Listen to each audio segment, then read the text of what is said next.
I entered my specialty training in head and neck surgery. And what was the time period of that training? That was 3 years. Was that followed by any other specialized training? Then I followed that with a fellowship, which is an additional year of specialized training in just facial and reconstructive surgery. Are you licensed to practice medicine in New York? I am. When were you licensed? I was licensed in 1976. Now, doctor, what is board certification? Board certification is a test that anybody who completes a residency in any subject from pediatrics to orthopedic surgery, it's a national standardized test that says that not only have you completed that residency, but you've attained a degree of knowledge that the country would recognize as excellent, and that they give you a special certification. You can only take this certification if you completed a residency, and you can only take the test in the residency that you've completed. Are you board certified in any field of medicine? Yes. What field? In my residency of head and neck surgery. When were you board certified? In 1982. Doctor, have you had any experience in teaching any field of medicine? After my fellowship, I began my teaching career as a full-time academic teacher and professor at New York Medical College. What were your duties in these positions? I was totally in charge of teaching the residents during their residency and outlining their course of instruction, not only in the operating room, but in the classroom. Doctor, do you do any teaching outside of the academic area? And when I say the academic area, I mean within the confines of a medical school or hospital to your peers at lectures or anything of that nature?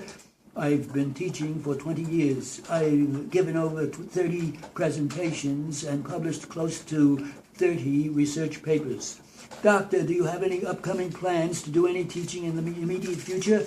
Yes. Last year they invited me to give a paper on rhinoplasty at a big national, probably the biggest meeting for the American Academy of Cosmetic Surgery down in Florida, and I'm scheduled to give a lecture there starting next Wednesday. For what period of time will you be away from your office? Approximately a week. Now, doctor, if you were not here today testifying, where would you be ordinarily? I'd be in my office doing surgery. And what is the location of your office? It's 128 Central Park South.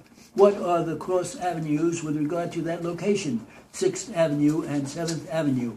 Would that be considered on the east side of Manhattan or the west side? That's the west side. And Central Park South is synonymous with 59th Street, I think you said yesterday? Correct. With regard to the location of your office, what street do you live on? I live on 75th Street and Madison Avenue. And what's the distance approximately between that location and your office? Oh, it's probably a mile or so. When was your first contact with Adele Rose? She first consulted me on September 21st, 1996. And did she tell you why she had come to you at that time? She wrote down that she was unhappy with her facial appearance. Were any photographs taken with regard to her facial appearance at your office that day? I don't believe that day, but there were pre-operative photos taken on the day of surgery, yes.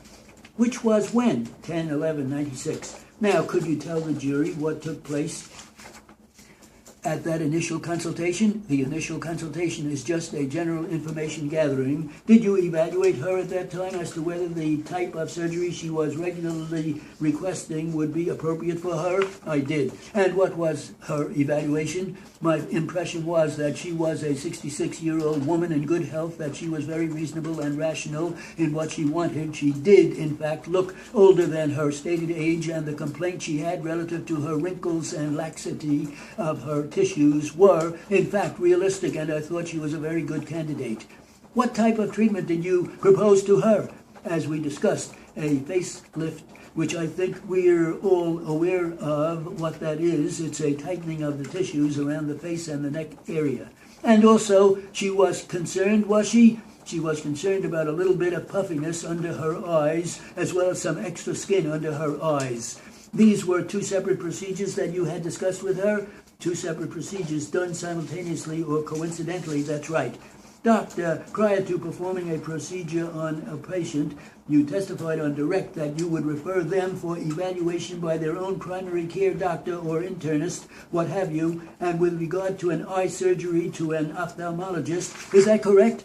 Correct. Was that done in this case? It was. Did you receive any type of communication or correspondence back from the doctors that the plaintiff saw prior to surgery? Yes, we got clearance from her eye doctor. Who is that? That was Dr. Kenneth Rose. Where is he located? He's in Great Neck, New York.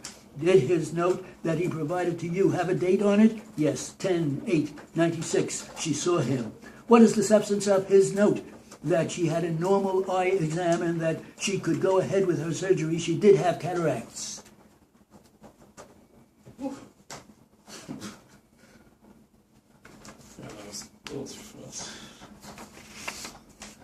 No, that was way too fast. 190.